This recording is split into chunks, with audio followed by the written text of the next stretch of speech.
വണ്ടി ഒതുക്കിയിട്ടിരിക്കുന്നത് അത് ഓസ്ട്രേലിയയിലെ സ്പീഡ് ക്യാമറയാണ്. സ്പീഡ് ക്യാമറ എത്തി.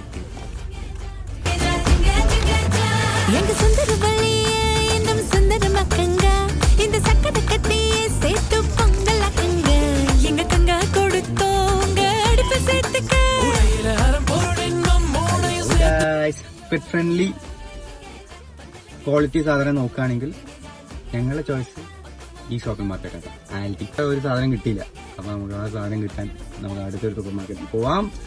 അതിന്റെ പേരാണ് പോലീസ് പിടിച്ചു കിട്ടിയിരിക്കുകയാണ്. അപ്പോൾ ഷോപ്പിംഗ് ഒക്കെ കഴിഞ്ഞു. ഒരു 15 മിനിറ്റ് ഷോപ്പിംഗ് ആയിരുന്നു. അപ്പോൾ അടുത്ത വീട്ടിൽ കാണുന്നവരെ ബൈ. നല്ല തണുപ്പ് ഗൈസ്.